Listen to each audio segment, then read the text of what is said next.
Vocês estão Foi. vendo? Uhum. Sim. Uhum. Eu vou passar, ver se vai. Aborda água funda. Tem questões de classe, gênero e raça. Já vamos mais ao longo, aprofundando. Então, a gente tem também, né, a autora, a noção de autoria e de lugar de fala, que a gente tanto vê hoje em dia, né? Aquela coisa, aquele problema que às vezes a gente quer, a gente entende, a gente tem empatia, só que às vezes a gente não tem lugar de fala, de realmente vivenciar aquilo. E até às vezes temas que eu converso com os meus amigos, a gente fala isso, a gente às vezes pode ter uma noção, ou até ter aquela empatia, né, com a pessoa, mas a gente realmente, será que tem às vezes lugar de fala? Então, isso que também é interessante no livro. Então, a autora, ela é uma mulher negra e ela se considera, eu vou até mostrar trechos que ela fala que ela é caipira.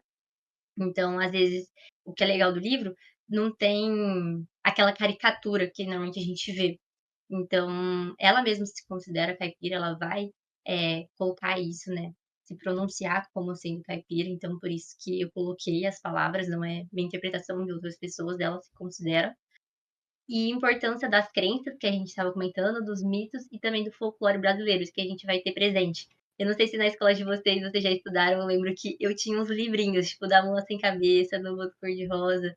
Então, lendo o livro, me trouxe também muitas nostalgias da infância, dessas coisas que a gente acaba aprendendo no nosso cotidiano mesmo, sabe? E é tão presente no livro, desse cotidiano, desse lugar, e como algumas coisas é, que esse livro é de 1946, que ainda existem, sabe? Que ainda comenta, e eu vou falando mais ao longo do debate. Mais alguma dúvida? Se vocês quiserem abrir, comentar suas interpretações, o que vocês estão sentindo, vocês podem ficar à vontade, tá bom, gente? Então, eu vou falar mais um pouco sobre a autora, ela chama Ruth Guimarães Botelho, então ela nasceu em 1920 em Cachoeiro Paulista. Ela vai ser uma das primeiras, uma das não, né? A primeira artista negra que produziu uma obra literária após a abolição da escravatura. Então, ó, a gente pensa que a Lei Áurea foi imposta em 1888. Então, olha o tempo que a gente tem para uma primeira escritora preta, né? Então, é isso, a gente vai ter bastante nesse livro, o racismo e principalmente como a gente fala assim, tá, aí eles tiveram a abolição da escravatura, mas será que realmente acabou a escravidão? Quais são as consequências que a gente vai é, analisando? Então, é isso, o seu primeiro livro mesmo vai ser Água Funda, que vai ser em 1946, e ela lecionou língua portuguesa e também foi cronista, jornalista e tradutora. Ela vai se formar em filosofia e em letras clássicas na Universidade de São Paulo. E ela vai ter que esse livro vai render esse destaque no cenário da literatura brasileira. Então é até importante que, quando eu li várias análises e vendo que, gente, sinceramente, se não fosse esse livro na FUVEST, eu não conheceria ela. Tanto que ela vai. Essa obra, Água Funda, vai ser publicada no mesmo período de, acho que Sagarana do. Sagarana do. Como é que a gente fala o nome dele? Guimarães Rosa. E eu falo assim, eu aprendi sobre Guimarães Rosa e eu não aprendi sobre Ruth Guimarães Botelho. E eles foram publicados na mesma época. Tipo, eu lendo assim, tipo, doeu em mim. Falar, caraca, não, eu não tive no ensino médio esse conhecimento.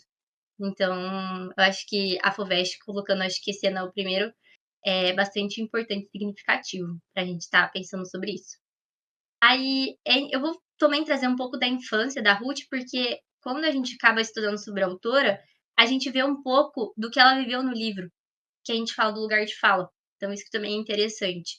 Que a gente tem aquela linguagem subjetiva que, que a gente mesmo vivenciando, a gente vai estando presente assim na obra que a gente vai analisando. Então, a Ruth passou a infância na fazenda campestre, que o pai administrava, e hoje pertence ao município de Pedralva, no sul de Minas Gerais. Então, ali ela conviveu com famílias de peões, colonos e recolheu muitas histórias. Então, com a avó, ela aprendeu as tradições dos índios e dos negros. Jovem atrevida, reuniu os recontos de assombração, duendes e pequenos demônios como Saci, a Mula Sem Cabeça e Lobisomem. E foi procurar Mário de Andrade. Ó, esse Mário de Andrade, eu vou colocar até 3 pontos que eu vou mais falar sobre ele mais à frente. Mas ele vai ajudar bastante a Ruth. a ingressar nesse meio literário. Alguma dúvida, gente? Não. Eu peguei Não, cara. esses trechos porque é onde ela vai estar contando. É um nenezinho? Meu gato, desculpa, tá aqui do lado. Eu achei que era um bebê também. Eu também achei que era um bebê, eu até tirei aqui. Eu falei, gente, eu quero ver. Eu pensava, gente. Nossa, bora lá. Calma, vê se voltou. Que eu saí. Tá, Vol- aí. Tá de volta. Voltou? Uhum. Beleza. Então eu peguei esse trecho aqui, como que a Ruth vai deixar registrada a história e como ela vai dar entrevistas e depoimentos. Então, ela falou que ela era muito moça numa tarde. Ela vai bater a casa de Rua Lopes Chaves, na Barra Funda, na capital de São Paulo. Então, ela fala que quando ela era pequena, ela não tinha muito, vamos dizer, essa ânsia da leitura. E foi ao longo do tempo que ela foi descobrindo que ela tinha esse dom. E aí ela vai ter uns poemas manuscritos. Gente, ela era muito, assim, visionária, eu acho. Que ela vai ter, tipo, publicar poemas, assim, ela vai no jornal entregar para ser publicado. Tipo, e ela era uma, sei lá, uma criança. Tipo, tinha uns 12 anos. E aí ela vai para São Paulo e ela queria que Mário de Andrade visse sua produção e aconselhasse ela. Só que ele atendeu e falou que estava muito ocupado naqueles dias para ela ir na farmácia, que é onde tinha um amigo dele, que ele era professor e e dava aulas sobre letras e sobre a literatura. Então, era tipo igual que a gente tem hoje, um debate, assim, um clube. Então, eles tinham esse clube do livro, que o Mário de Andrade indicou ela. Aí, vamos lá. Próximo de completar 89 anos, foi convidada a assumir a Secretaria de Cultura em Cachoeiro Paulista, na sua cidade natal. Então, Ruth, ela integrou ainda importantes entidades, como o Centro de Pesquisas Folclória Mário de Andrade e a Sociedade Paulista de Escritores. Então, é isso que a gente vai ver sobre as edições, porque a primeira foi em 1846. E para lançar a segunda edição, demora muito tempo. Então, é isso que a gente fala da visibilidade dessas mulheres escritoras. Então, ela vai ter esse discurso de posse na cadeira de 22 da Academia Paulista de Letras, 18 de dezembro de 2008. Então, ela vai contar um pouco como ela tem essa história de escritora. Então, ela fala assim: eu conto num instantinho uma outra história, que é o meu pecado e minha sina, o ser contadora de história. Pois quando eu, nirvanamente, adolescia às margens do rio Paraíba, foi me dando ler Guilherme de Almeida, e me danei a perpetrar uns versos iguais ou quase. Assim me parecia aos, aos do então novo príncipe dos poetas brasileiros. Então ela vai se considerar essa contadora de histórias. Então, isso era o panorama assim geral que eu quis trazer para vocês um pouco da história de Ruth Guimarães, que é importante a gente estar em contato e seu contexto histórico, né? Que eu falei, ela foi a primeira romancista publicada após a abolição da escravidão. Então, quanto tempo demorou para uma mulher produzir e postar, né? E aí, como também a gente tem esse apagamento, porque por mais que quando ela lançou, ela foi muito bem vista, só que depois ela foi esquecida. Então a gente tem que pensar essa relação da mulher negra com a literatura. E como é importante que ela vai ser produzida no século XIX e em parte do século XX, nessa ausência delas.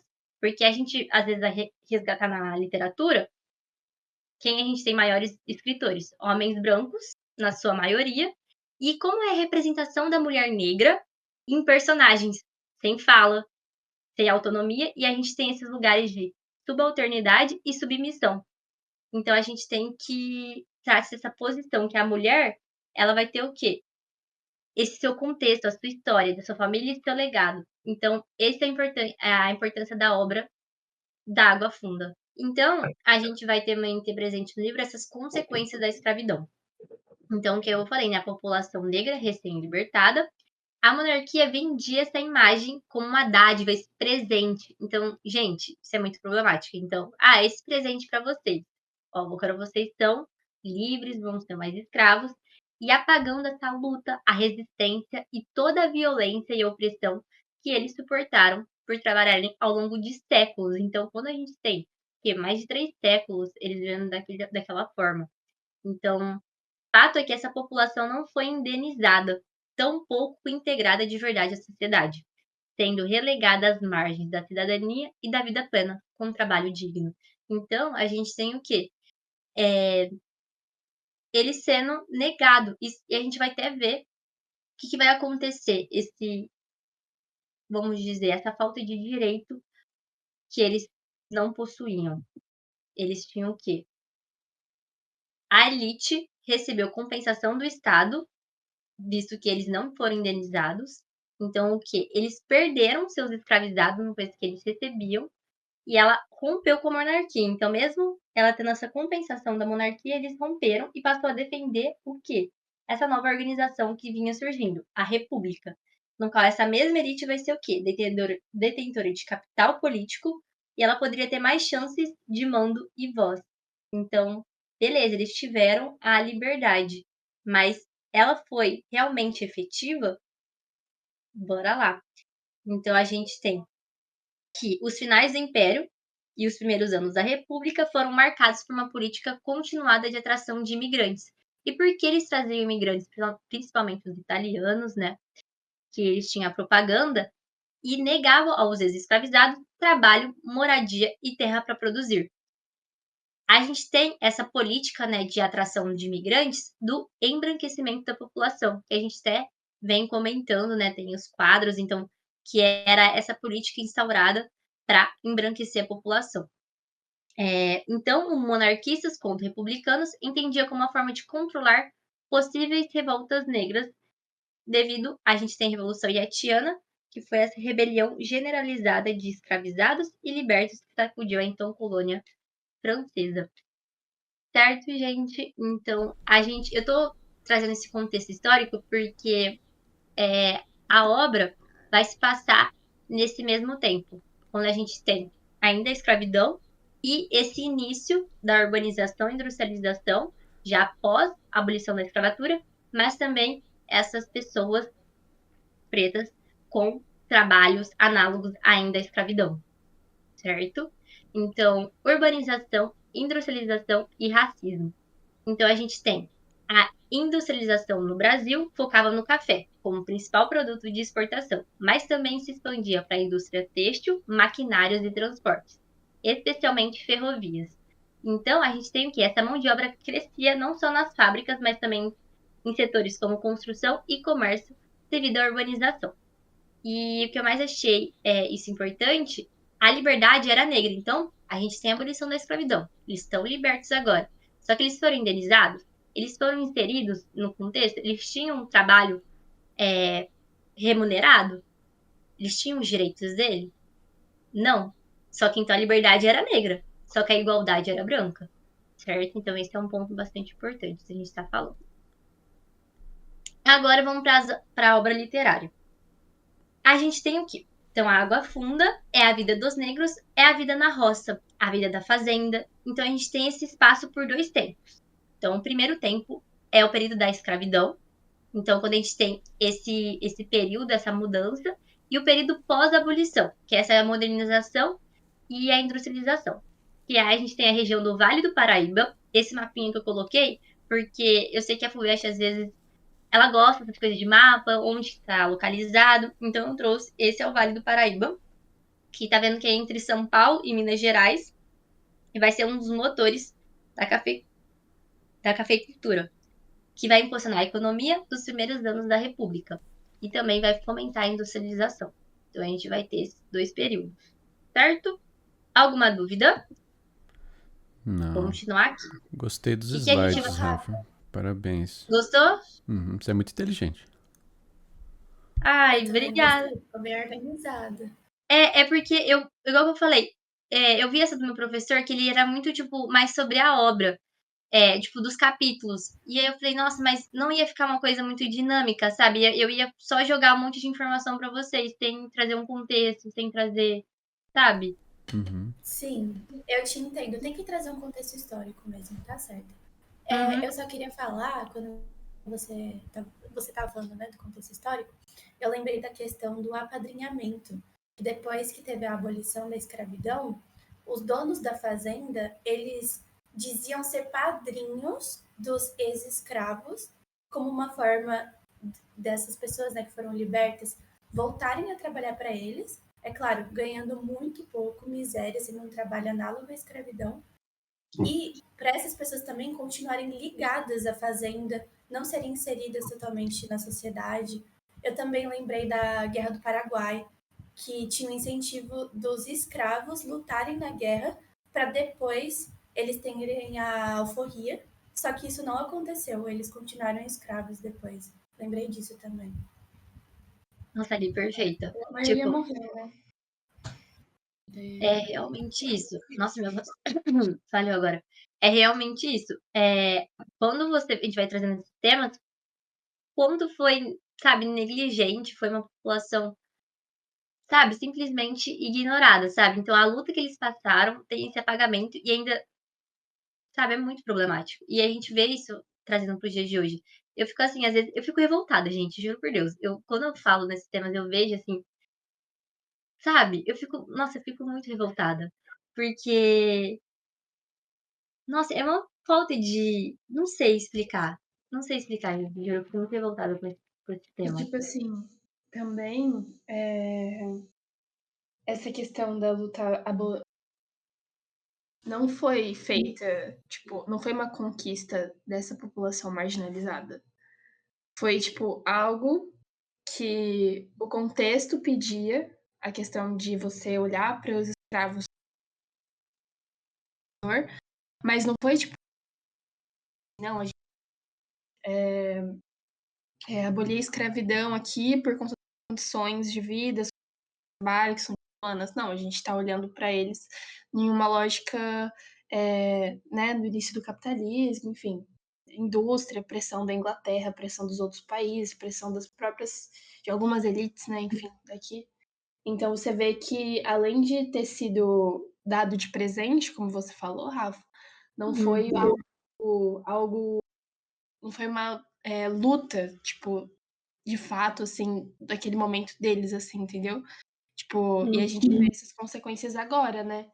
Dessa questão daquela época, mas, tipo, ainda agora isso se mantém. Como essa falta de integração, essa falta de olhar empático por essas pessoas reflete ainda hoje, porque se a gente for analisar do ponto de vista, tipo, a casa grande senzala, isso ainda existe. Quando a gente vai olhar, por exemplo, é, qual que é a probabilidade de as empregadas domésticas, por exemplo, serem pretas? Uhum. A maioria. Então, tipo, você vê ainda essa manutenção de uma relação casa grande senzala, falta Uhum. de integração no passado, entendeu? E daí isso é foda, porque você vê que basicamente isso se mantém. O racismo, quer dizer, a escravidão acabou, mas o racismo ele ainda está muito institucionalizado e cada vez mais silenciado, né?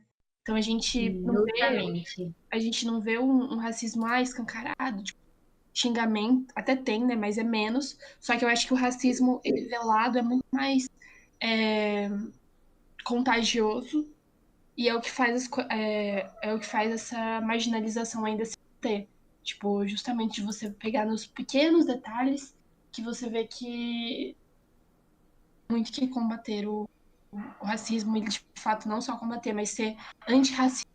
Racismo Nossa, você estrutural, falou, né? e eu pensei, não, você falou assim, antirracista, e você falou assim, eu pensei, falei, não basta só não ser racista, tem que ser antirracista, porque é justamente isso, eu fico refletindo, né, então, lendo a obra, e até conversando assim no meu cotidiano, algumas pessoas, tipo, colocam palavras assim, que eu falo, gente, ela tá sendo assim, muito assim, tipo, principalmente a gente vê às vezes em novela, pessoas que gostam muito de novela. Então, assim, comentando como que essas pessoas eram representadas na novela. Então, assim, tipo, a gente às vezes lembra e era justamente esses papéis, profissões De que eram o motivação, quê? né? Não valorizadas, vista de um olhar, por exemplo, de submissão. E aí, hoje em dia, que eu acho que hoje eu não assisto novela, Mas conversa as pessoas, não, porque a Globo agora tá colocando cota, porque agora só tem pessoas pretas nas novelas, e eu fico assim, gente, tipo, sabe, como uma fala problemática, eu fico, será que tá realmente escutando o que ela tá falando? Sabe? Sim, Tipo, me dói, assim, falar, caraca, ainda está vivendo. E aí a gente tem essa representação da arte, né? Porque a arte sintetiza, né? A gente fala assim, copia, vai fazer o quê? Essa crítica social que ainda está presente na nossa sociedade. Então, é justamente isso. Não acabou ainda, existe isso. E a gente vê que não é uma coisa que vem ao longo dos anos. Então, problemático a gente estar debatendo, a gente ter esse privilégio de estar falando sobre isso, sabe? Cara, eu vi algo nesse sentido ontem. Era um artigo americano, inclusive, deles falando como a indústria tenta. Não é bem. Não me entenda errado, tipo, forçar algumas coisas só para cumprir meta. Tipo, por exemplo, aí ele deu o exemplo até da Marvel, trocando alguns heróis que são brancos, né, ou homens, por mulheres, em vez de criar um novo história mais densa para um personagem realmente negro ou para uma mulher, pegar uma, tipo, sabe, como se fosse na preguiça, sabe? Ah, não, vamos substituir aqui só para fazer, né, só para cumprir meta, sabe?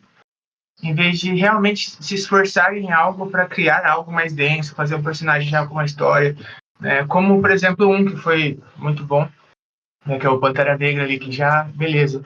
Mas alguns eles só estão substituindo, sabe? Para bater meta, para bater cota, sabe? Como a Rafa estava falando ali um pouco. Eu acho que em vez de realmente ter um esforço nesse sentido, né, de pô, vamos realmente integrar, vamos realmente abrir um espaço, o que vocês acham da gente fazer algo até com um pouco de cultura voltado disso, né? Às vezes trazer um pouco disso nesse sentido. Não sei a opinião de vocês sobre isso também. Então, João, eu acho que alguns personagens, igual você falou assim, às vezes substituir, eu não vejo isso, porque tipo assim, eu acho que é até importante trazer, porque às vezes que nem eu penso da Pequena Sereia, que foi o que eu vi, esses heróis, ou tipo, tentar substituir homem por mulher, assim, porque, por exemplo, a Pequena Sereia, a gente tem a imagem dela branca e ruiva. Só que quem me Uhum. impede de ser uma mulher preta também ruiva? Entendeu? Então, tipo Sim, assim, mas eu mas falo, e se o criasse um desenho. personagem nesse sentido, Tipo assim, entende? o Para desenho ter é uma branco. história por trás. Aham. Tipo assim, o desenho tipo assim, a menina só foi representada branco, mas, tipo, pode ser também preta, por que não? Sim. Entendeu? Então, tipo assim, eu acho que isso não foi uma substituição, assim, tipo, caraca, todas as pessoas que querem ser uma pequena sereia, ou que quer ser uma princesa, eu falo mais do que eu conheço, então, o herói eu não vou Aham. ter tanto, assim, assistir Pantera Negra e tal, O, assim. o comentário dele é, por exemplo, em vez de você realmente criar algo, uma história, sabe? Tipo, por que não criam uma história nesse sentido? Tá? Porque só, não é assim que é errado substituir, mas por que só substituir, entende? Por que só Uhum. estão substituindo em vez de realmente criar algo nesse sentido? Por exemplo, uma princesa, por que não criam algo assim para se identificar com essa, também trazendo um pouco dessa história, sabe? Era mais nesse sentido. Eu achei interessante, eu não vou saber explicar muito bem, mas era mais sobre isso, tipo de Uhum. trazer, criar, sabe? De Sim, realmente integrar. sim, eu Um acho que exemplo bom não, isso aí é beleza, foi. isso é importante, com certeza. É, Mas eu também eu acho que substituir é ainda legal? É, mas porque só isso, entende? É ah, como se não. fosse pouco, entende? Sim. Não, isso aí é verdade. Tipo, não só, mas acho que também é importante trazer essas pessoas Sim. em outros lugares que a gente tá acostumado a só pessoas brancas, entendeu? Então, por exemplo, Uhum. as novelas, a maioria, os protagonistas. Entendeu? Tipo, a maioria do elenco era branco. Então, tipo, aí É, que nem o que foi famoso lá no BBB 20. Tipo, era a Thelma e o Babu. Os outros 18 pessoas brancas. E a gente Entendeu? acaba, tipo, isso que é o foda, porque a gente tem esse privilégio de estar podendo estudar a questão, uhum. enfim. Então a gente olha, a gente constrói que é uma causa social, uma causa política. Só que para massa, sim, para a população em geral, que infelizmente não tem todo esse acesso, é uma forma de educar. Tipo, a TV, a mídia, quando coloca o negro sempre num papel, de malandro, ou a mulher preta sempre como empregada, ou em posições marginais, a população que vai crescendo, assistindo TV 5 horas da tarde, 4 horas da tarde, que é sagrado pra ela, quando vai olhar pra sociedade, vai olhar com o mesmo olhar, entendeu? E daí isso que é o foda, porque daí você acaba. É justamente isso, é um racismo velado. Tipo, por que a gente só não pode mudar esses papéis, entendeu? E daí entra o ponto, daí quando as pessoas tentam mudar, a gente olha com estranhamento, tipo, ué, mas eu não achei que ele tinha que ocupar esse papel. Esse papel deveria estar sendo ocupado por um branco. E daí isso que é o foda, porque você vai ensinando a ser, entre aspas, racista por uma normalidade que não deveria ser normal. Isso que é o complicado. Uhum. Um exemplo bom que o João falou ali, ao invés de substituir criar, né? Um exemplo bom que foi feito foi tipo do Spider-Man, né? Do Homem-Aranha, que nós temos ali o Sim, Homem-Aranha exato. Peter Parker, Exato. mas surgiu no decorrer do tempo o Spider-Man Miles Morales, que ele é negro e ele tem uns poderes diferentes, ficou tipo uma história animal, sabe? E nesse contexto eu achei Aham, muito não, legal. e fez muito sucesso, tipo, tá estourado, assim. Teve Foi até jogo também. ótimo. É. Aham, o jogo também estourou. Acho que, se não me engano, o jogo vendeu mais do que o antigo Spider-Man, Vendeu inclusive. mais. E Aham. é uma Já questão joguei, muito bom. histórica, né? Exatamente nesse Porque, sentido, explicou muito bem, Rubens, já até acrescentou bem no meu comentário. Ah, É valeu. exatamente isso, verdade, criou uma história nova. e é uma questão histórica, porque nos quadrinhos, antes de mostrar o rosto do Homem-Aranha, muitas crianças gostavam desse super-herói porque pensavam, poxa, pode ser que seja um super-herói negro.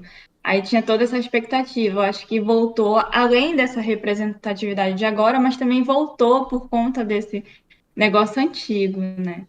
Uhum. E Sim. fez tanto sucesso que lançou agora o Spider-Man 2, que mostra o Venom, né? Ele Uhum. participa também no jogo todo. Você pode escolher qual personagem você pode jogar. Se você quiser jogar com o Peter Parker, você joga com o Peter Parker, que é branco. E se você quiser jogar com o Miles Morales, que tem os poderes do Homem-Aranha e com eletricidade, e é negro, você pode escolher ele também. Tipo, isso aí foi uma jogada incrível da Marvel, por exemplo. Ah, é nesse sentido mesmo que eu tinha pensado, assim. E foi, eles realmente criaram uma história pra ele, tanto que no jogo passado, até eu joguei, ele já aparecia, já tinha, tipo, já foram introduzindo ele na história. Sabe? Ele já aparecia lá no orfanato, na hora do jogo e tal, não sei o quê. Então você já foi conhecendo a história dele, que ele já ajudava no orfanato, a mãe dele também, tudo. E foi criando essa história dele, sabe? E na hora que entrou com ele como o Spider-Man, por exemplo, ele já tava com um personagem denso, ele já tava criado. Aham. Ele já, tipo, a galera já, pô, já gostava dele, já queria saber sobre ele, entende? Então ele realmente foi introduzido na história ali um personagem realmente denso, eu não sei explicar isso, mas já tinha uma história por trás e tudo mais. Né? Não só, opa, vamos trocar, vamos tirar ali o branco, vamos colocar o negro, por quê? Não, parece algo meio assim, vamos só trocar porque tem que trocar. É porque dá muito trabalho você criar um personagem do zero, sabe? Você introduzir ele num universo de uma história. Estou falando de super-herói porque é mais fácil porque a gente está vendo mais essa mudança agora. Mas em todas as histórias, né? Em filmes normais ou sem ser de super-herói e tudo mais. É, né, é isso que eu quero dizer. Por que só trocar? É mais, vamos dizer assim, é mais fácil do que você realmente criar um personagem com aquela história e conseguir introduzir ele. E o Miles Morales, acho que é um dos melhores exemplos que eu até o Luiz deu aí, porque fez muito mais sucesso do que o anterior, né?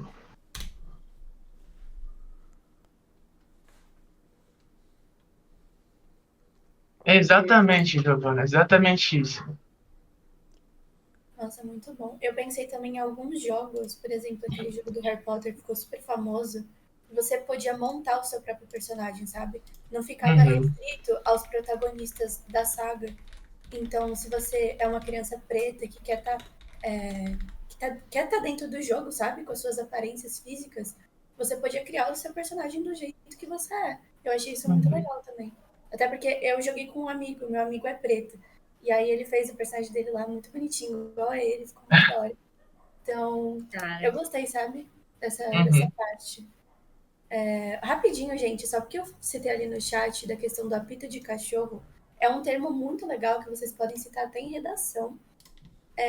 Eu sei que o termo, assim, é meio simples, Mas é basicamente assim. Eu não sei se vocês já viram ou já ouviram falar de um apito de cachorro em si. Quando você apita ele, só os cachorros conseguem ouvir, porque ele tem uma frequência específica, ele atinge uma frequência específica que a gente não consegue ouvir, porque não está dentro da frequência auditiva humana. E é literalmente isso o termo. É você falar alguma coisa, ter uma fala que só atinge certos públicos. Então, por exemplo, uma fala racista de uma forma silenciada, que você consegue atingir certos públicos que te entendem e que concordam com você, entendeu? Esse termo eu vi muito na questão neonazista, mas também tem em várias alas aí podres, sabe? Então, se depois Uhum. vocês quiserem pesquisar mais, é muito interessante. Eu vi isso no Twitter e aí eu acabei me aprofundando um pouco, eu gostei bastante do termo. Eu já vi isso de Legal, você jogar uma ideia pesquisar. em algum lugar e aí, tipo, tem pessoas que não se importam, mas tem aquelas pessoas que são atingidas por aquilo, né? Exato. É como você forma os grupos totalitários, é bem nesse sentido. Uhum. Então, é interessante o termo. Mas é isso. Nossa, eu não conhecia. Até Bem anotei legal. Cara, aqui. Interessante a- demais. vou fazer um adendo então. Lembrou de um documentário que eu assisti sobre a criação do Anonymous, né? Aí mostrou a galera que criou e tudo, e aí depois eles foram perseguidos e tal, e eles vieram abandonados. Quando eles abandonaram, tinha a galera do 4chan, que era tipo um fórum lá, começou a usar tipo, o nome do Anonymous, né? E um dos símbolos deles foi vinculado aos neonazistas, né? Aí ele, do 4chan lá. Aí até o cara que tinha criado o 4chan meio que aceitou aquilo, e algumas pessoas que tinham ajudado a montar aquilo abandonaram o projeto. Aí, porque, tipo, como a Lívia falou, a galera não tinha percebido, eles foram no encontro, tipo, aqueles, como é que fala, tipo, quase uma Comic Con, assim, só que era de outra coisa, né? E daí começaram a fazer aquele símbolo, né, de levantar a mão lá, assim, tipo, nazista. Aí a galera que não tinha percebido aquilo começou a olhar, oh, peraí, o que é isso, sabe? Tinha um monte de gente fazendo aquele tipo, tem a filmagem lá no documentário. Tinha um monte de gente fazendo esse negócio de levantar a mão lá, a saudação nazista. E a galera que não tinha percebido que aquilo estava acontecendo ficou muito surpresa. E, tipo, todo mundo saiu, até a equipe saiu, largaram todos os projetos, foram, tipo, foram largando e saindo, e ficou só aquilo, do 4chan. Meu Deus. Uhum. E me lembrou muito isso aí que ele falou do apito de cachorro, porque tava acontecendo ali no fórum, ninguém percebia, porque era aquele negócio de meme, né? Meme, até eu confundi, o Dona mas era outro.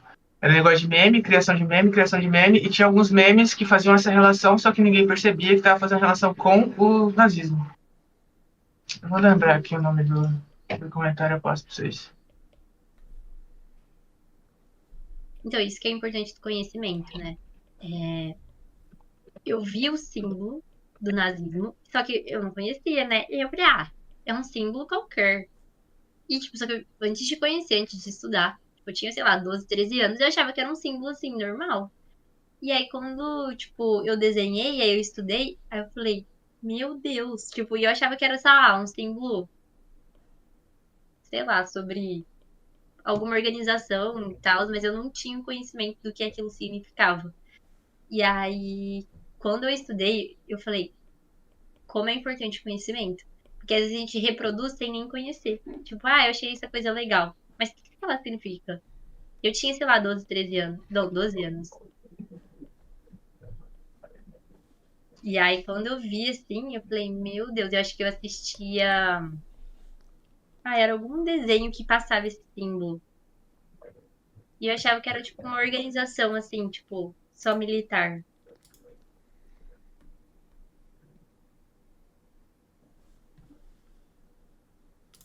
Interessante.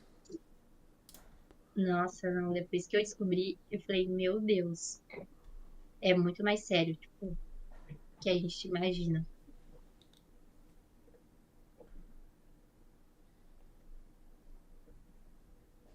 Que é? É o nome que você falou, João? A rede social? É, que é esse 4chan. Do meme ao caos, que eles começaram na criação de meme, e aí eles Aham. foram vendo que aquilo tava se tornando, tipo, um lugar de extremistas, assim. E até neonazistas, né? Isso aí que eu falei. Interessante. Viu, Mas o que a João? gente. Hum? Aí, ó. Eu tenho uma Ó, o Anonymous. masterclass. Anonymous aí. É, o Anonymous. Ó, o Anonymous aí. Mas o que a gente estava falando, assim, resumindo pra gente voltar, como é importante da Aham. representatividade, né, João? Igual que você falou, Uhum. entendi o que você falou, é muito importante essa representatividade e também a gente vê personagens sendo criados da devida importância, né? E não só substituir ou só fazer uma coisa assim para ser vista e sim também integrada. É bem importante que a gente tem que ter esses debates. E é isso, gente. Podemos voltar? À vontade. Voltemos. Claro, fica à vontade, Rafa. Vamos continuar na obra. Só me dá um ok se vocês estão vendo. Tô vendo. Estamos sim. Em tela cheia. Voltando um pouquinho para a obra, então a gente tem essas reflexões sobre como ao longo das gerações essas famílias abastadas em movimento de decadência e prosperidade impactam toda uma sociedade. E agora eu peguei esse trechinho que a própria Ruth vai comentar o que ela fala do livro. Água Funda é um livro engraçado que retrata a vida cotidiana e as acontecências. Nesse livro, ela não fala engraçado no sentido de cômico, assim, sabe? É quando a gente fala, nossa, que coisa, vamos dizer, ironia. Isso. Cada vida é uma água funda e todos nós escrevemos um diário sobre as experiências diárias. Eu acho que isso aqui foi alguma coisa de repetição. Mas é isso que ela vai comentar sobre o livro. Então, nem é um livro engraçado, assim, essa ironia que a gente tem quando a gente passa pela essa água funda. Bora lá. E aí, ela vai ter esse relato sobre a literatura dela, que ela fala. Eu conto a história da roça, de gente da roça, do caipira. Eu também sou caipira, é onde eu falei, né, que eu chamei ela de caipira, não foi minha interpretação, ela se considera. Então ela fala, modéstia à parte. Eu não me importei muito se havia uma tendência ou se havia uma inclinação para contar a história do preto. Como eu também sou misturada, o meu livro é misturado. Como eu sou brasileira, nesse sentido de brasileiro, todo um pouco para lá, um pouco para cá. O meu livro também é assim, um pouco para lá, um pouco para cá. Então isso que ela foi o seu depoimento sobre a sua literatura. Para a gente ter uma ideia, assim, como vai ser o livro. Então, eu peguei aqui as características principais que a gente vê ao longo da história. A gente tem bastante presente o regionalismo, o uso da linguagem inundada pela oralidade dos falares popular e caipira. Então, eu falo, o livro foi muito bom, porque a gente vê o jeito da conversa, você consegue construir personagens, sabe, no seu dia a dia, dessa oralidade, dessa coisa presente. A gente tem os elementos do folclore brasileiro e das culturas indígenas e negras. Então, também vai ter essa explicitação de críticas sociais. E também a gente tem casos e vivências cotidianas que a gente consegue identificar no nosso dia a dia. Bora lá. Agora um pouco mais. O livro vai começar com essa epígrafe. Eu acho que vocês sabem o que é epígrafe. Alguém quer falar o que acha que é? Se já viu algum livro que tem? Pode abrir o microfone. Eu não sei o que que é, não, viu? Vamos lá, alguém? Assim, eu não sei o termo técnico exato, mas Não. a epígrafe, ela tá bem no comecinho da obra, assim, normalmente é um trecho que apresenta o livro, Uhum. e normalmente é em aspas, assim, porque é retirado de outra obra, de um outro autor ou autora, que tem a ver, assim, com o livro, com o contexto, ou é algum autor ou autora, né, que a, a Ruth se inspirou e achou Uhum. interessante. Normalmente é isso. É uma frase de impacto, é um trecho de impacto para começar o Isso. livro. Então, essa não tem o autor. Por enquanto eu li vários, e não falava nada se ela tirou mesmo de algum autor, mas isso é uma síntese da obra. Tanto que a gente tem no Dois Irmãos. Não sei se vocês chegaram a ler, também tá na FUVEST. Só que aí o Milton Raton, ele utiliza a epígrafe do Carlos Drummond. É Carlos Drummond? Acredito que sim. Acho que é Carlos Drummond. Eu acho que é assim, Rafa. Não me engano. Então, ele utiliza realmente um trecho de outro ator. Aqui, por enquanto, não. Pelo que eu li o trecho, ela só coloca essa frase mesmo, não tem. Porque do Milton Halton ele coloca embaixo o autor, aí não tem nenhum autor, li 2 artigos, também não tinha indicando que não era de nenhum autor assim. Então, tem essa epígrafe. Essas coisas aconteceram em qualquer tempo, em qualquer parte. O certo é que aconteceram. E como sempre se dá, ninguém aprendeu nada do seu misterioso sentido. Então o livro já começa com essa epígrafe. Aí vamos lá. Quando eu li, você já começa assim, ver uma prévia do que está por vir. Então, quando você pensa, essas coisas aconteceram em qualquer tempo, em qualquer parte, a gente já pensa o quê? Nessa atemporalidade. Então, se pode ser em qualquer tempo, então pode acontecer atual, no passado, não tem esse tempo determinado. Qualquer parte, também a gente tem qualquer lugar. O certo é que aconteceram. E como sempre se dá, ninguém aprendeu nada do seu misterioso sentido. Isso a gente vai deixar um monte de interrogação, que aí eu vou contando um pouco da história e aí a gente volta depois para a epígrafe, que aí a gente vê se realmente ela cumpriu com a sua função.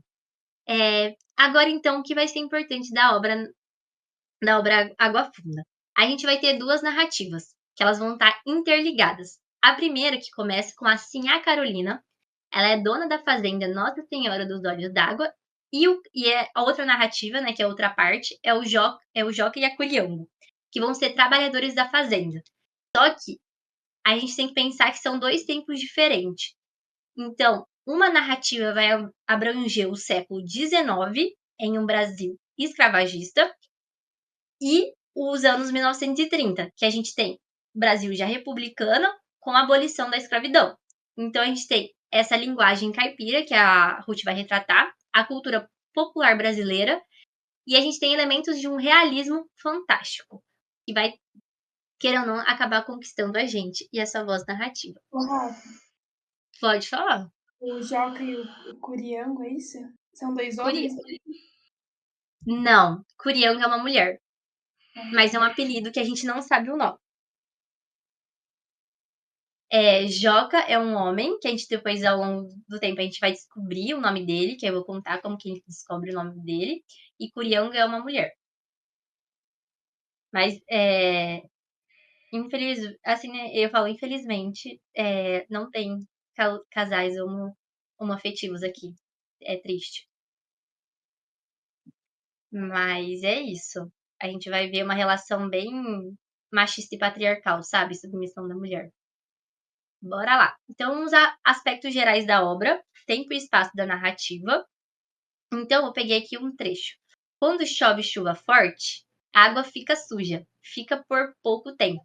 A, a água barrenta passa, o lodo volta ao fundo de onde veio e mais agita, menos dia, corre água, limpa outra vez. Aí a gente tem traços de regionalismo, onde que eu coloquei nas características, que aí eu peguei esse trecho. Deus me castigue, se não é verdade que eu não vi. Soube por boca do povo. Então aqui a gente tem essa coisa bem regional que está vivenciada, que às vezes a gente vê pessoas falando. E aqui também presta atenção no narrador, né, no foco narrativo. Deus me castigue, se não é verdade que eu não vi. Soube por boca do povo. Então aqui a gente tem um narrador. Aqui nesse trecho, né, a gente consegue ver que é o quê? Primeira pessoa, terceira pessoa.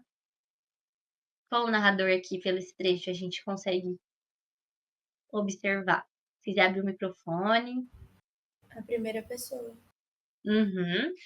Primeira pessoa. Então, eu deixo tudo no final para falar, porque a gente vai ver tipos de narradores.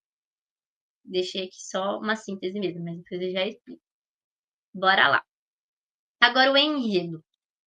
Então a gente tem, no espaço-tempo da fazenda, então assim a Carolina, então que vai começar com ela contando. Ela é jovem, ela é muito, muito bonita, só que ela vai casar com o senhor das terras, então um fazendeiro.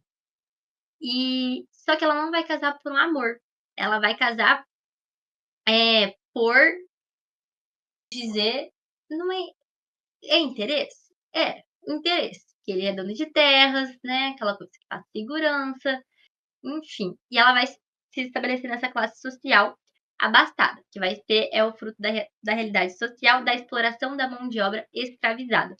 Então ela vai se casar e só que acontece, o marido dela vai trair ela a rodo. Então assim, isso vai fazer com ela, ao longo do tempo, uma pessoa amarga, orgulhosa, uma pessoa bem carrancuda mesmo, assim. Porque ela não se casa por amor, então ela tem que tolerar, além de aguentar a pessoa que ela nem ama, e ainda mais as infidelidades do marido. Então, assim, vai ter isso nessa história. No espaço-tempo da cidade, que é a outra narrativa, que vai ser o casal protagonista, o Joca e a sobrinha neta de Carolina. Então, ela que é a Curiango e a família entrar em decadência pela perda das terras. Só que a gente não sabe como que ela perdeu as terras, porque até então, assim, a Carolina, ela tem dinheiro, ela é rica, ela tem as fazendas, a gente não sabe o que aconteceu para ela perder. Então, a gente vai bem ao longo da narrativa. Então, a autora não faz uma escolha pela demarcação clara, com datas. Então, por isso que eu tô deixando bem ênfase, porque a gente não sabe, tipo, a gente sabe que as histórias são entrelaçadas, só que também a gente não tem, isso aconteceu nessa época, isso aconteceu nessa época. Não, não é claro. Como diz o nosso amigo David, ele fala, né? Então, o livro ele entrega migalhas em relação ao tempo, ele não deixa essa demarcação temporal clara, que é onde ela fala. Se essas coisas aconteceram em qualquer tempo, então é isso, pode ter acontecido agora, em 1889, 1890, em 1930. Então, a gente vai meio que vendo essas relações sociais, culturais, e vai determinando. Então, por isso que eu trouxe o contexto histórico, bem demarcado, que a gente vai observando ao longo da obra.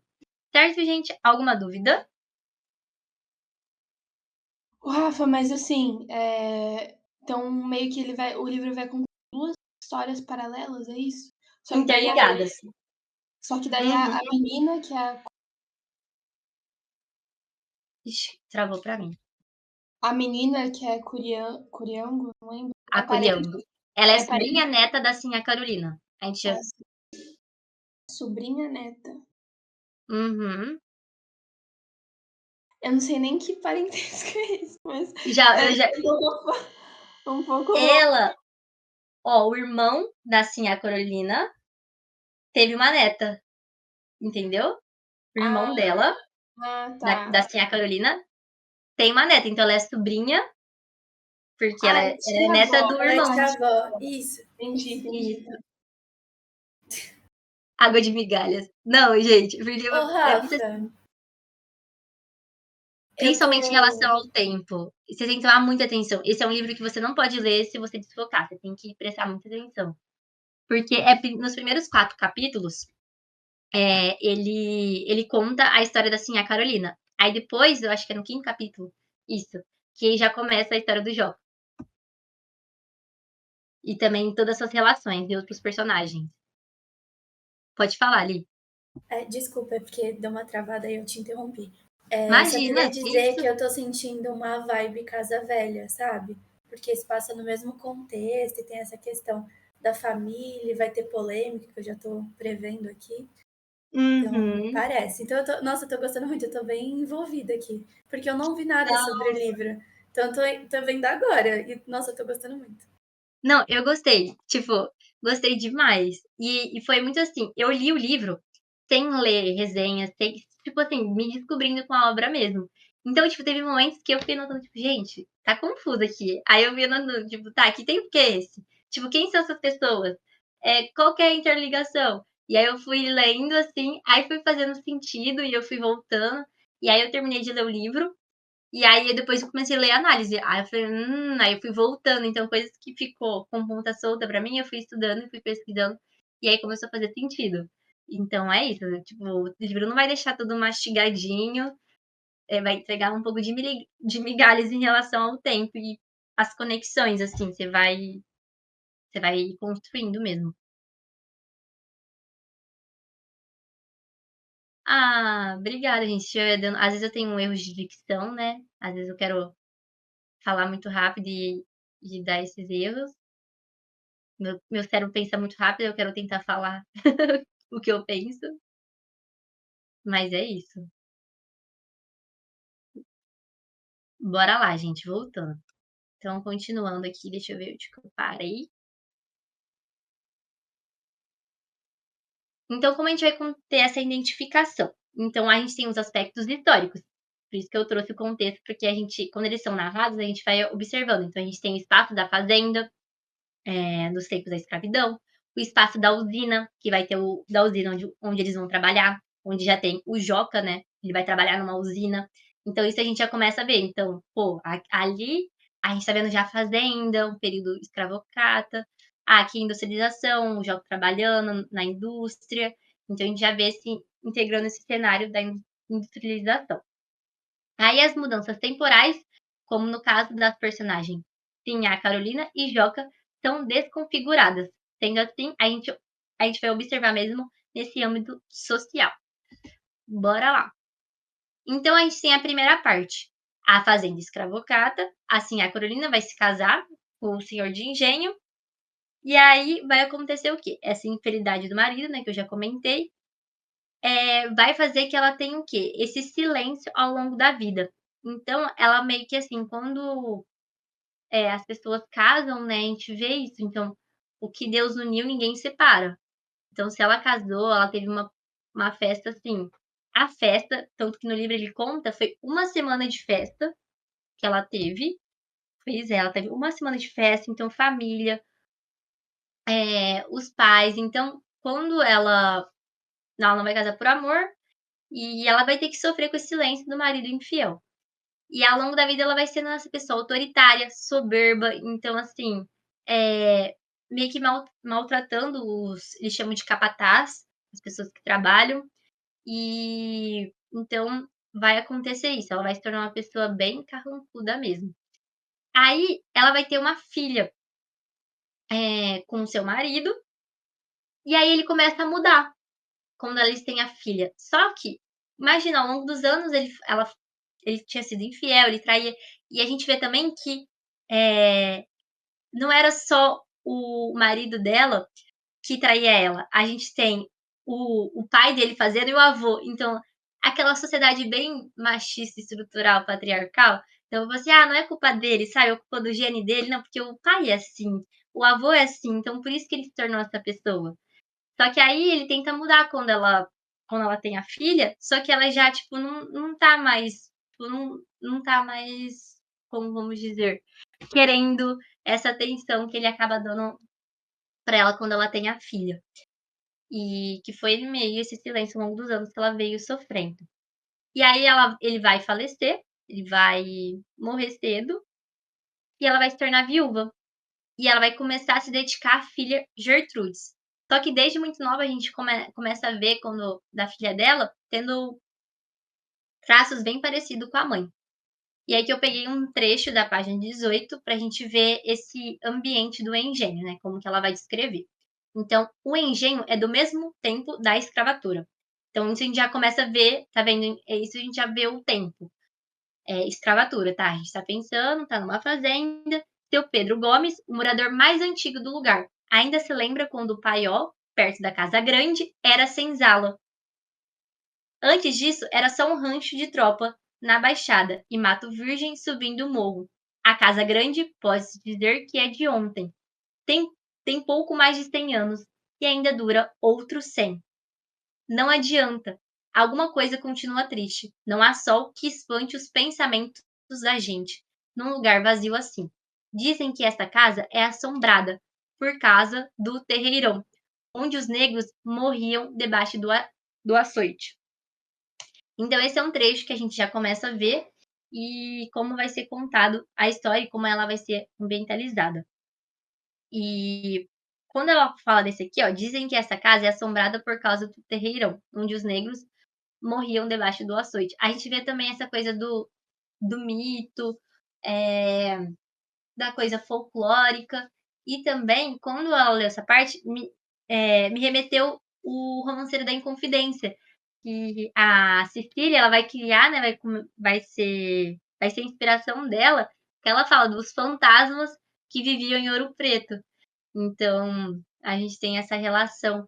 Então, dessa história que às vezes tenta ser apagada, mas tem esses fantasmas que assombram ainda o lugar. Então, eu achei isso também muito interessante. Alguém quer comentar algo? Alguma dúvida? Pode passar. Pode passar, Rafa. Tudo certinho. Aí agora um plot twist. Porque, como eu disse, né, o livro vai entregando migalhas e a gente vai relacionando.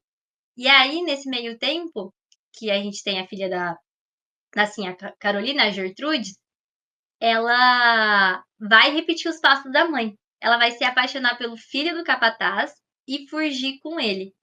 Só que, assim, a Carolina, ela não era a favor desse relacionamento. Vamos dizer, ela era muito soberba. Ela, tipo assim, como assim minha filha vai se relacionar com o filho do capataz?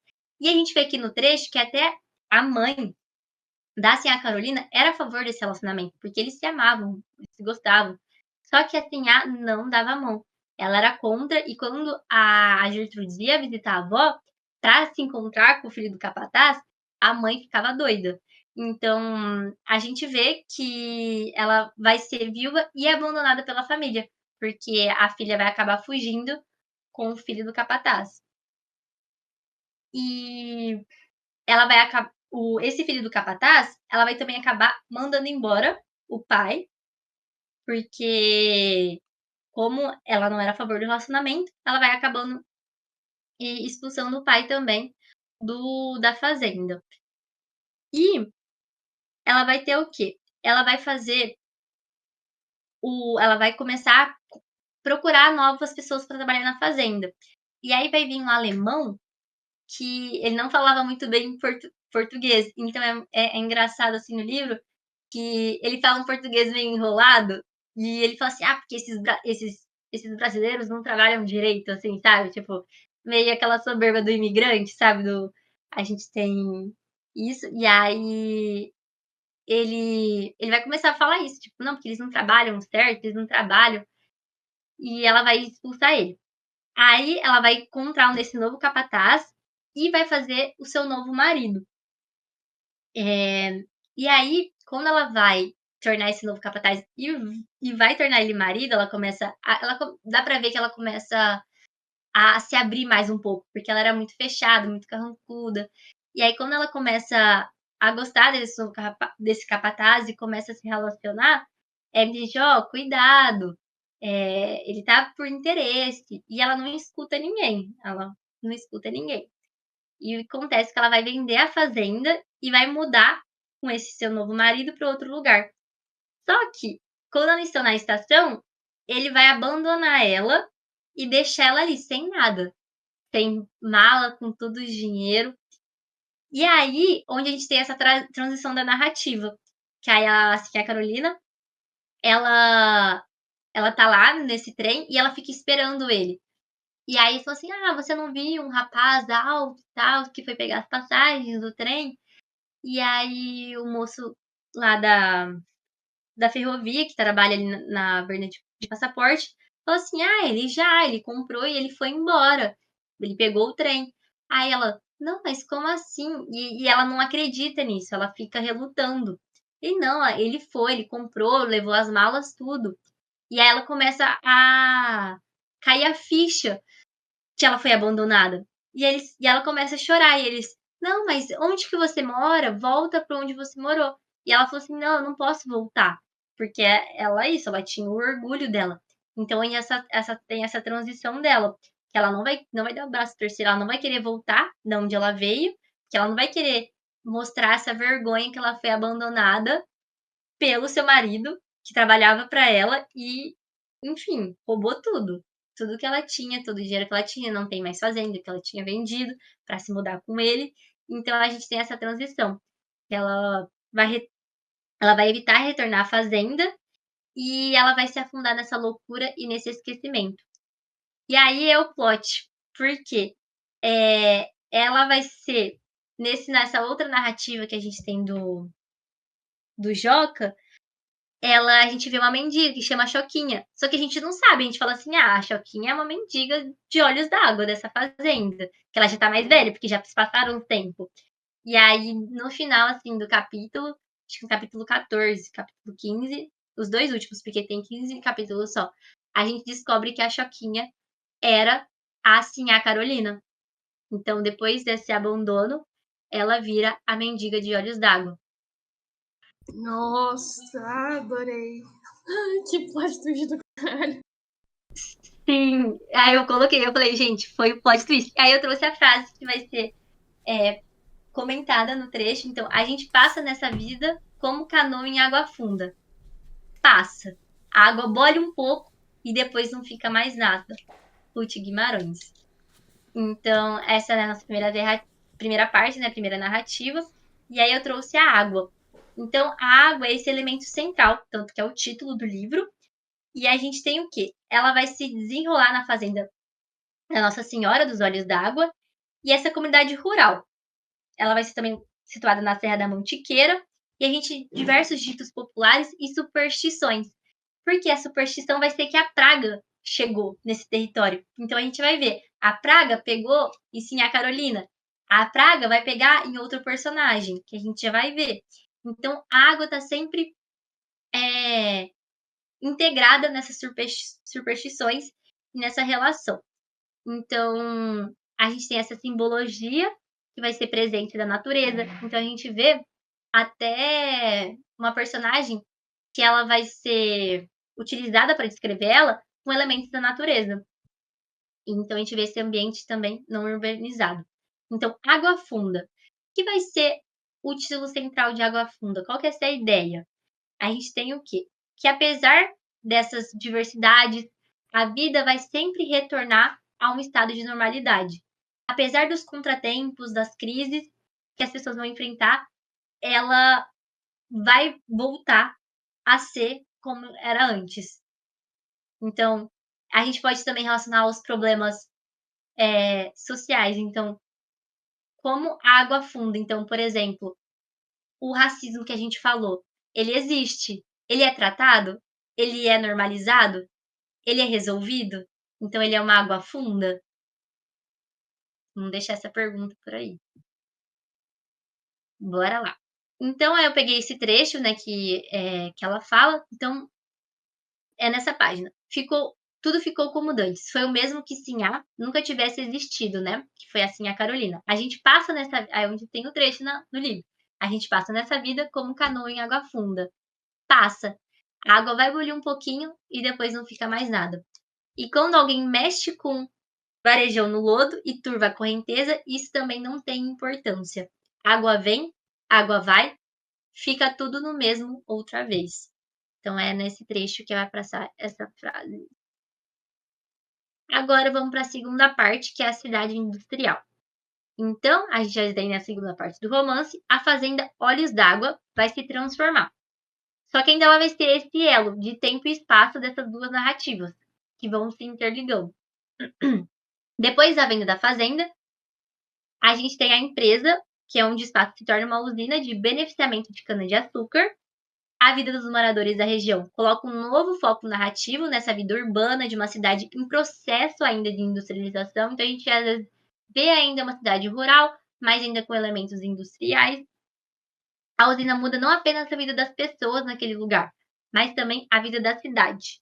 E a gente tem o Caboclo Joca, que é o nosso novo protagonista da narrativa, e ele é empregado nessa indústria, e a esposa dele, Curiango, descrita em contornos da simplicidade e fruto da decadência da família de Sinhá Carolina, que é onde eu falei, ela é sobrinha neta da antiga dona da fazenda. E aí agora eu vou falar um pouquinho do Joca. O que acontece? A gente tem o começo do Joca e da Curiango. Então, assim, como que eles vão se casar? O Joca é esse caboclo, ele vai trabalhar na usina e quando ele vê Curiango, ela é muito bonita. E ele não fala que tá interessado nela. Ele acha que é uma praga que pegou nele, que fez ele se apaixonar por ela. Então ele falou assim: não, pelo amor de Deus, Deus me abençoe. Assim, não, isso aí é praga. Não, ela fez algum feitiço em mim. Então, isso é muito legal na narrativa, porque ele não é como se fosse, estou gostando dela ou me interessei por ela. Não, ele acha que foi uma praga, ele fala, praga da mãe de ouro.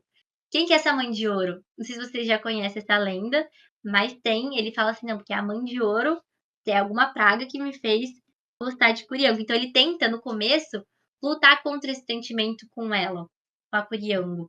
Então, aí tem uma menina chamada Mariana, que vai aparecer na narrativa, e fala que ela é uma mulher extraviada, uma mulher que solta pelo mundo.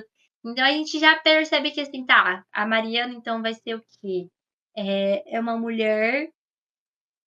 Não chega a falar que ela é uma prostituta, mas dá a entender que ela é essa mulher feita na vida, que ela ganha um dinheiro assim. E aí ele começa a se relacionar com ela. Só que é isso, a gente tem essa relação que não era bem vista, sabe? Tipo, ele falou assim, porque sabe, eu não sou homem pra ter uma mulher só pra mim. Tem esses trechos na narrativa. Então, bora lá. Aí, Ô, só que ao mesmo Rafa, tempo. Rafa, Oi, eu mandei uma pergunta ali no chat. Tem eu algum não vi. motivo para ele achar que foi um feitiço? Tipo, ele tava amando demais, doía? Tipo, sabe, alguma relação com por que ele tem essa sensação? Fala no A livro. gente vai ver o que vai acontecer com ele. Ah, Tem, tá. tem, tem explicando. Calma. Eu tô voltando? Calma. Agora que eu vi, eu tô lendo o chat, gente. O João, a gente vai saber. Ele é uma crença, entendeu? Mas só meio que ele Hum. tem uma crença. Então é uma coisa assim, sabe? Tipo, não deixa o sapato virado porque senão sua mãe pode morrer. Sabe? Tem essas Ah, coisas. Então, tipo, superstição. isso, superstições. Então a gente tem essas crenças populares e essas superstições. Ah, E depois a gente vai ver o que vai acontecer com ele. Vocês estão gostando, gente? Tô lendo. Que legal que vocês estão gostando e estão entendendo. Tá muito Se eu massa. tiver muito rápido ou tiver. cara, tá Enfim. mandando muito bem. Não, Muito tá bem mesmo. perfeito, tá Amando, perfeito. Rafa, eu tô muito envolvida na história. Você Que tá dando um bom, show, cara. gente. Eu não li o livro, eu tô entendendo todo ele. É eu, mesma Exato. coisa. Eu nem vou Também. participar fazer o vestibular, né? Então eu tô gravando só, mas eu tô me divertindo aqui, viu? Cara, muito bom. Que legal, gente. Juro. Que bom. Esses slides ficaram muito show, cara. Excelente. Fico feliz, gente. Eu tento pegar, às vezes, alguns trechos. Eu falo assim, quando monto slide, eu gosto de imagem. Eu sou muito de Uhum. imagem. E aí, só que tem algumas coisas que tem que pegar o trecho para eu mostrar para vocês como é a linguagem. Porque se eu pegar só slide, assim, só imagem, não é, né, o livro, então, muita coisa escrita. Então, por isso que eu trago alguns trechos para vocês verem mais ou menos como é a narrativa.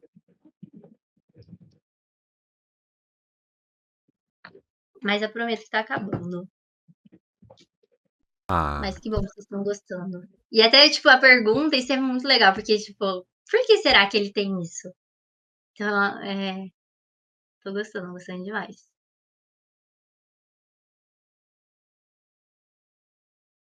Essa parte legal, os trechos, eu acho que é importante, mas falou, as imagens ajudam muito mais os trechos, porque se a gente for pensar na parte das provas, e até para quem não leu, pegar os trechos consegue trazer bem tanto a escrita como o sentido daquilo, né? Ainda mais da forma que você está explicando, pegando esses detalhes, o contexto, fica, Uhum. nossa, fica muito bom. Gostei do estilo. Que bom. Obrigada. Eu sempre gosto de críticas, assim, sabe como pode melhorar.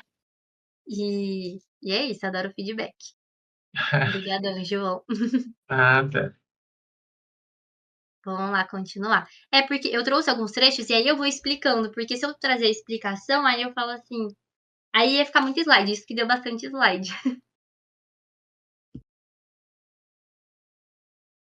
Deixa eu voltar aqui. Aí eu peguei aqui, ó. Vocês estão me escutando?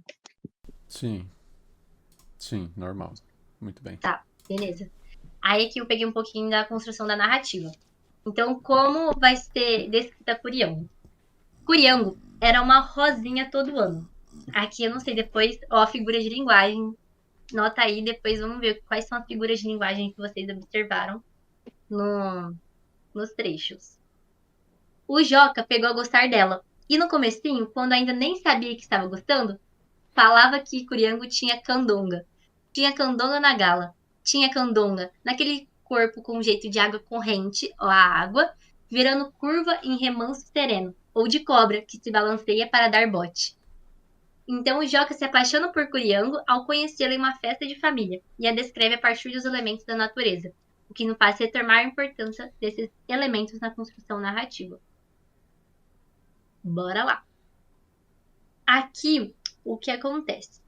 O Antônio Olímpio vai ser vamos dizer, um habitante, né, ali da cidade, que ele é casado com a prima da Curiango, que chama Cecília. E o que vai acontecer? O Joca, ele vai pegar a Cecília traindo esse Antônio Olímpio. Só que o que acontece? Calma, Rafa, repete. Repete. Calma, onde você não pegou? Essa parte da prima, do não sei o quê. Tá, ó. Parece aquelas histórias assim de, né, o cara ficou É porque com a nora, depois teve um filho, o filho é tio de não sei quem. Mas duro que o livro é assim, tipo, igual eu falei, ele entrega a migalha, você tem que fazer relação. É, Aí você vai juntando. Você vai juntando. Bora lá. Repete esse vínculo aí de novo. é. No final. Ó, a Curiango casou com o Joca. Uhum. Curiango tem uma prima Uhum. que chama Cecília, que é casada com Antônio Olímpio. Que aqui, ó, tá aqui. Aí, o que acontece? Esse Antônio Olímpio, ele vai ser traído pela Cecília e o Joca, ele vai observando essa relação da Cecília traindo. E ele tem medo da Curiango fazer o mesmo com ele. Só que ele não consegue, ele não fala pra ninguém. Então ele vê a Cecília traindo o Antônio Olímpio e ele desconta isso na Curiango e ele guarda pra ele. Ele não consegue colocar, tipo, falar pro Antônio Olímpio, não coloca isso. Só que vai acontecer uma coisa. Vai ter já burburinho, a cidade pequena, né? Sabe como tem aquelas fofoquinhas. Então, você vê pessoas saindo e tal. E o Antônio Olímpio vai descobrir que naquela tarde a Cecília encontrou com uma pessoa na casa deles. E aí ele já fica, já com aqueles burburinhos que a mulher traía ele e tal. Ele vai lá na casa dele e num surto ele vai matar a Cecília. Que vai ser ela vai, tipo, ele dá uma facada nela, só que ela não morre na hora. Então ela vai pra fora e ela vai morrendo, tipo, por perda de sangue, mas ali ao pouco ali na cidade. Só que quando ele, depois que ele mata ela, ele vai se entregar na prisão. E quando ele se entrega na prisão, eles vão, tipo, depois investigar, tipo, o que aconteceu, por ele ter matado ela. E aí, quando ele fala, mas o que aconteceu? Ele, não, porque foi um cara lá em casa e ela tava me traindo, gente, como se, né, fosse justificativa pra matar uma pessoa. Mas enfim. E aí ele descobre que, na verdade, ela nem tava traindo ele. O que aconteceu? Um cara passou na casa deles pra acender o seu cigarro. Olha o feminicídio aí. Então a gente também tem presenças disso. Ele vai matar ela por supor que ela estava traindo ele. E na verdade ela nem estava traindo. Então é isso. O Rafa, mas ele escutou esses burburinhos da cidade que tinha outra pessoa, foi isso? Aham. Tipo, ele foi.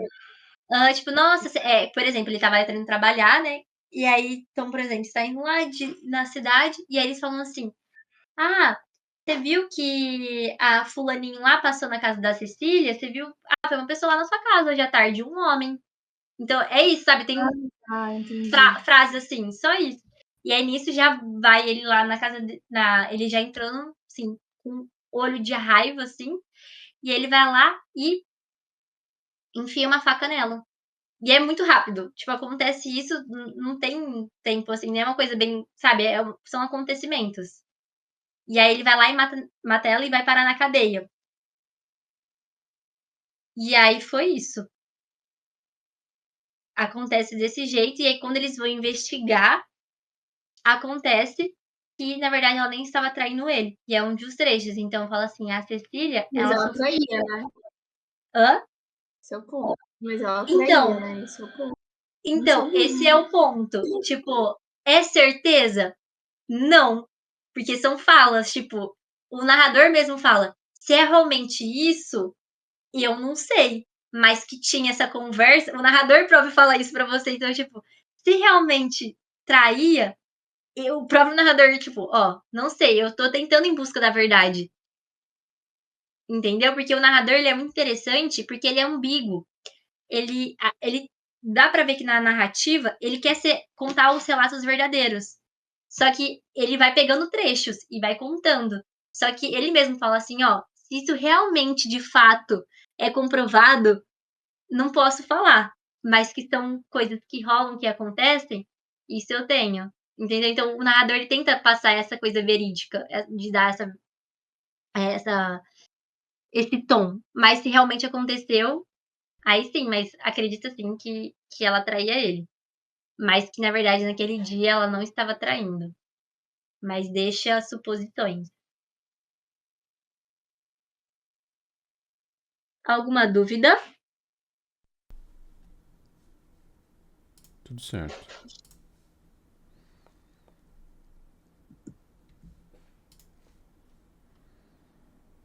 Ai, eu acho que esse último slide, depois eu volto pra ele, só por causa da imagem. Então, o Curiango, ela vai ser vista como essa feiticeira por Joca, que vai... vamos lá. Ela vai desenvolver, instigar esse sentimento por ele. E ele vai desenhar os poderes da Mãe de Ouro. Então, ele vai ficar procurando. Então, não, porque é a Mãe de Ouro. Então, a gente vai ter esse constante surto. Eles não chamam de loucura, eles chamam de surto. Então, quem é essa Mãe de Ouro? Então, no folclore brasileiro, essa figura que era vista como uma bola de fogo que ela indicava as jazidas de ouro. Então, ela meio que indicava essas intuições. Então, ela era vista com essa bola de fogo que indicava esses lugares onde ia ter ouro. E também vista como uma bela mulher que atraía os homens. Até pensei assim, lembrei na sereia. Então, a Mãe de Ouro tem essa figura de bastante presente na mineração, né, do ouro, e também que ela atraía esses homens, ela enfeitiçava eles. Então, a gente sabe, por mais que Joga tenta seguir sua vida, ele não consegue se livrar de seu destino trágico, assim como outros personagens que a gente tem presente, que é essa praga que vive ali na região. Então, segundo o narrador, esses acontecimentos eram consequências de uma praga lançada à região. Aí a gente tem aqui, ó. Com o cumprimento de seus destinos, a praga pode subir a serra, atrás de quem rogou. Na epígrafe do romance, então, onde a gente leu, ela vai ser revelada. Que elas acontecem em que ninguém aprende seus mistérios. Então, a gente, às vezes, lida com essas coisas que a gente chama de praga, com essas adversidades, só que, às vezes, a gente não aprende, né, com seus mistérios, ou o que aquilo vai significar, ou se aquilo é para alguma aprendizagem da nossa vida. Então, a gente tem que, em Água Funda, as personagens, elas cumprem o seu destino, aquilo que descabe. Ainda que sejam repletos de infortúnio, consequências de maldições, feitiços e forças misteriosas. Então, o narrador, ele vai encerrar o romance de modo a dar o tom de resignação, com esse toque de ironia. Se aconteceu, é porque era bom que acontecesse. Porque o Joca, ele vai se casar, né, com a Curiango, e eles vão ter um filho. Só que Joca, ele tem essa obsessão com a Mãe de Ouro mesmo. Então, ele tem esse surto. Então, desde o começo, ele já vai demonstrar essas coisas de... não, porque é a Mãe de Ouro, porque a Curiango lançou um feitiço em mim. E, ao longo do tempo, vai ficando pior. Tanto que, quando ele tá trabalhando na usina, ele tem um ataque que ele vai bater muito no Luiz, que era um cara que trabalhava com ele e que sempre foi amigo dele e que ajudava ele. E só que quando ele tem esse ataque, esse surto, que ele vai bater nele do cara assim, parar no hospital todo machucado, ele não lembra. Ele vai bater no cara e vai fugir. E no dia seguinte, ele não vai lembrar o que ele fez. Então ele tem esses lapsos, esses surtos, que depois que passa, ele não lembra. Então começa assim e começa a piorar ao longo do tempo. E ao longo que ele tá com a Curiango, ele fala, às vezes ele acorda e fala assim: "Não, porque eu vou ali, preciso viajar". E aí a Curiango fala assim: "Mas viajar pra onde?". Ele: "Preciso encontrar a Mãe de Ouro". E ela: "Mas que Mãe de Ouro?". Então a gente vê ao longo do tempo esse aumento desses surtos do Joca. Se foi a praga, se esse mistério, a gente não sabe. Mas que ele vai ficando tendo esse constante surto. E vai acontecer com ele? Ele vai virar andarilho. Então ele vai tendo surtos que vai se encontrar e ele fica vagando por aí. Até que, quando ele tem esse último surto, a Curiango vai atrás dele e ela vai na casa do Vicente, que é um amigo dele, e que ajudava muito. Por mais que, quando ele bateu no Luiz, todo mundo, o Luiz queria vingança, queria que ele pagasse o preço dele. E aí esse Vicente, ele meio que, nem que ele passa a mão na cabeça, mas ele ajuda. Tipo, não, ele tem problemas, deixa eu levar ele no médico para ver o médico que ele fala. E o médico fala assim: ó, não tem nada que eu possa dizer, só posso falar que vai piorar. Então não tenho o que fazer. E nesse último surto dele, ele sai andando e aí encontram ele e levam ele na Santa Casa. Quando ele tá na Santa Casa, a Curiango vai atrás dele e aí a gente descobre o nome dele, o nome do Jota, que é o João José dos Santos. Isso, João José dos Santos. E quando ele descobre, aí ela vai lá buscar ele, os caras falam que ele saiu, ele foi embora. Aí a Curiango fala assim: como assim? Aí eles: não, ele pegou alta e ele saiu. Aí a Curiango: não, mas ele estava aqui internado. E aí o médico vai falar com o enfermeiro e falou assim: não, ele falou que queria encontrar com a Mãe de Ouro e ele saiu. E aí ela fica assim, tá, ele tá no hospital e o médico, e ela fala assim: mas como assim ele saiu? Aí ela falou assim: ah, porque ele não era doente igual as pessoas que estavam aqui. Ele não tinha febre, ele não tinha nada. E ele tinha surtos de loucura. E é isso. Acaba nisso, ele virando um andarilho pela, pela região e a Curiango sofrendo, né, com uma filha. Só que a gente fala, aí no final, fala que a Curiango era muito bonita. Que então a gente não sabe se ela conseguiu encontrar outra pessoa e que ela sofria, né, com as coisas do Joca. Então, é bem esse final que a gente fala aqui. Se acontecer é porque era bom que acontecesse. Então, essa é a ironia que ela finaliza o livro. Aí a gente tem a voz, oralidade e memória. E a gente fala, o narrador, ele é onisciente, então a gente tem os pensamentos, esse acompanhamento. Só que onde eu falei, aquele trecho que eu mostrei para vocês está em primeira pessoa, então tem essa ambiguidade do narrador, certo? Então é muito importante a gente tomar cuidado com isso. E a gente tem também esse interlocutor que o narrador fala com um moço. Então a gente também pensa que esse narrador, ele pode ser até uma pessoa da região, que está ali em contato, que ela está próximo. Então, que conhece o local, que faz parte daquela sociedade, que conhece aquela sabedoria popular e ela vai ser o quê? Suficiente para narrar as histórias que passam ali, que vai conseguir observar e contar.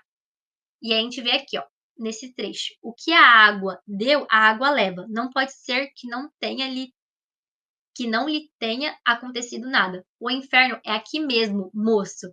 Então, quem que é esse moço? Quem faz a Deus, paga ao diabo. Quem rouba, é roubado. Quem fica devendo, sofre calote de outro.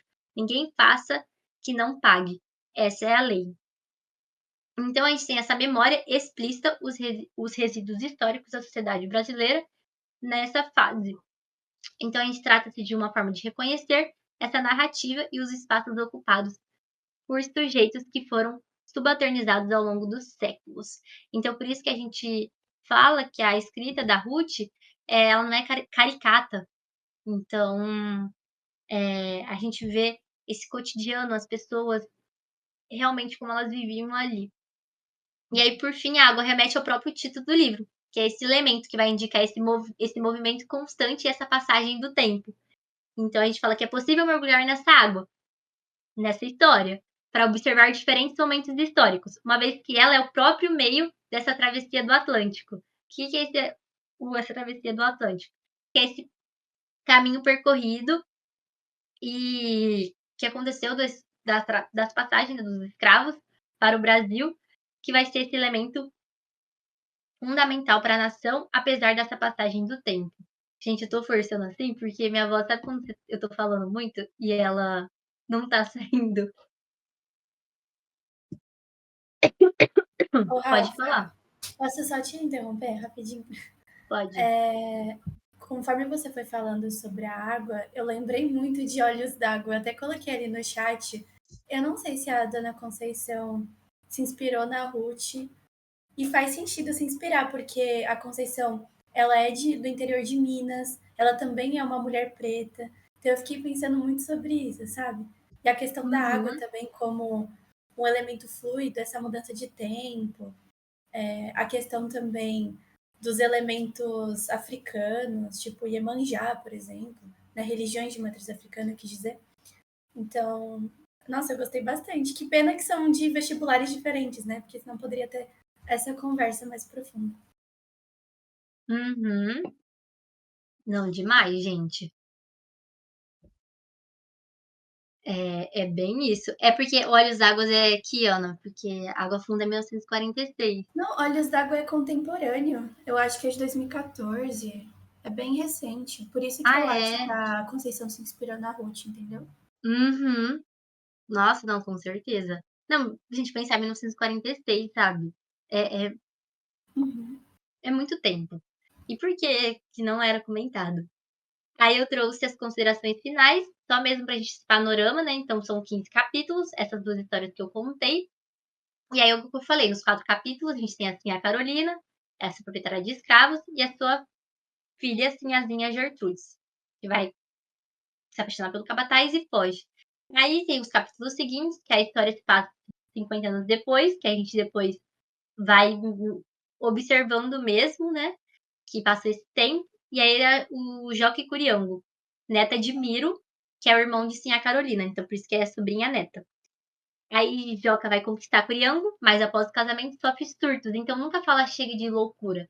E sim, há várias análises que eu vi falar dos surtos que ele tinha, que é essa entidade chamada Mãe de Ouro. Que ele vai abandonar Curiango e ele vai se tornar esse andarilho que acaba assim, então. E a Curiango era muito bonita para ficar sozinha. E acaba desse jeito. Então, se as coisas eram assim para acontecer, bom, tinha que acontecer. E eu trouxe imagens de Mãe de Ouro. Gente, quando eu pensei em Mãe de Ouro, eu só via personagem assim, da minha imagem à direita. E aí eu só achei essa imagem à esquerda como a Mãe de Ouro. Então eu trouxe essas duas representações. Achei bem legal. E aí o foco narrativo. Isso eu peguei do jornal da USP, gente, porque como eu li muitas análises, falavam que o narrador era onisciente.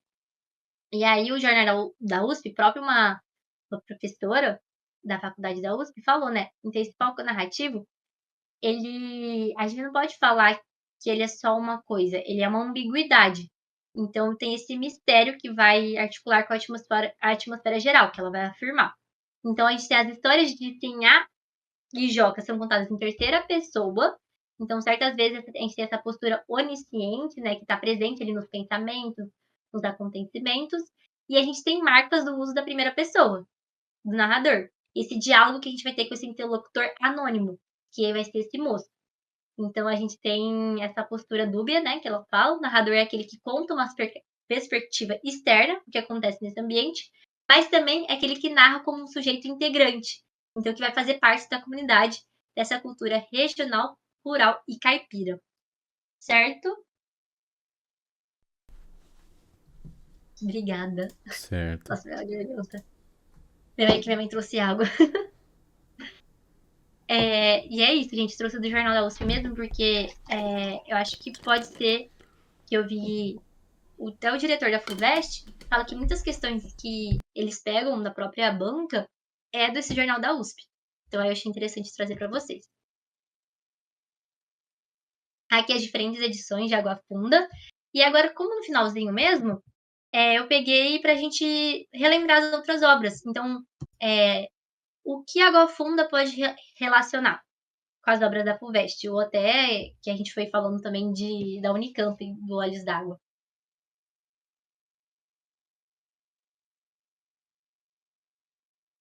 Então a gente vê também, vai explorar a organização social brasileira, tem esse objetivo de evidenciar suas raízes violentas, o racismo, essa luta que foi apagada historicamente.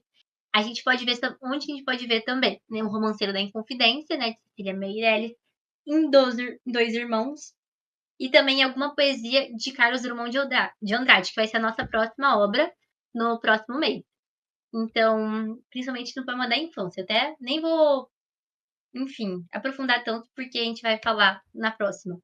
E a gente tem também na Cecília Meirelles, e também Marília de Dirceu, de Tomás Antônio Gonzaga, vai perceber uma aproximação com a Água Funda, pelo fato que esses três contextos, então, Marília de Dirceu, Romanceiro da Confidência e Água Funda, a gente tem o contexto do ciclo do ouro.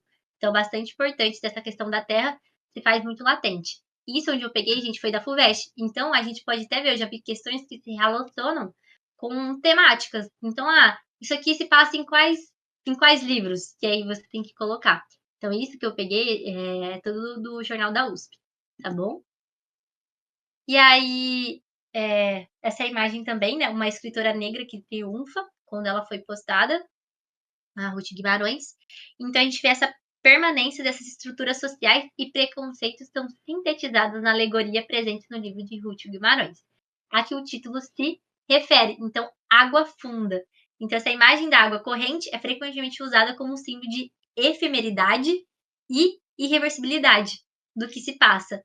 Então, a gente tem essa alteração desse símbolo.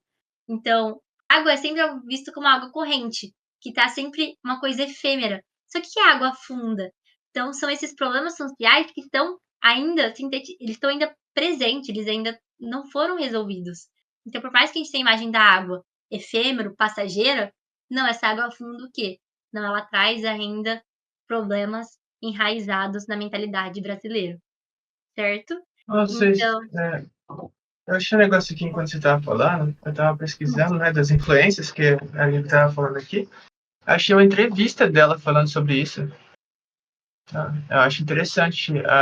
pode compartilhar, João. Eu mandei aqui no chat agora, Nossa, porque a gente estava conversando aqui. Aí tem uma entrevista dela e pergunta, realmente, ela falando tudo, tipo, como ela começou, né, aí porque ela não tinha contato com livros quando era pequena, né, tipo, era muito pobre, não sei o quê, né, e falando muito da... A Conceição, do Olhos d'Água. Isso, ela mesma. Aí da influência que ela teve. Será que a FUVEST pegou essa obra por conta da Unicamp com Conceição? Vai saber, né? Às vezes foi por isso também. Se inspirou na Unicamp. Porque, eu acho que sim, porque ano que vem já começa a ser todas mulheres, né? Na FUVEST. Então, pode ser. Qual obra que você fala que ela se inspirou, Lívia? Olhos d'Água. É um termo que a Rafa foi repetindo durante a obra e aí ficou na minha cabeça. É o nome da antologia de contos da Conceição. Faz todo sentido ela ter se inspirado na Ruth. E a Unicamp colocou Olhos d'Água a partir do vestibular do ano passado, se eu não me engano. E é bem legal que ela fala... Desse ano, né?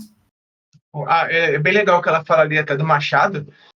E eu acho realmente faz muito sentido que eles embranquecem o Machado de Assis, né? Ninguém falou, ele era negro, né? Olha Parece que ele é branco.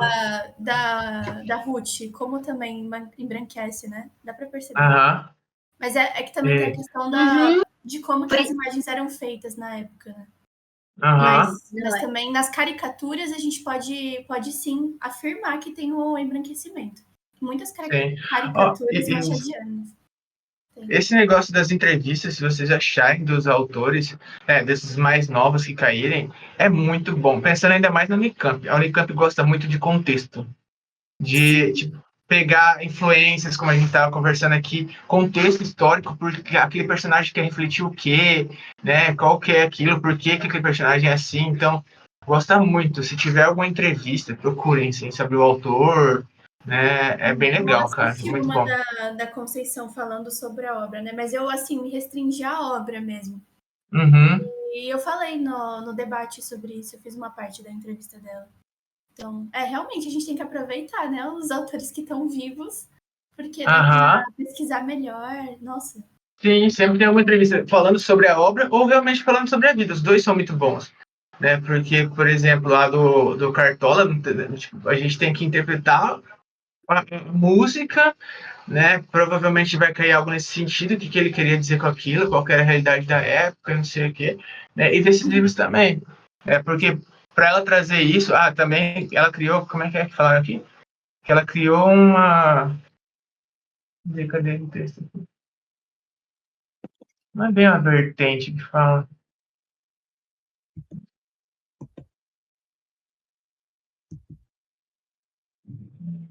Não sei, vou achar que depois eu falo de novo.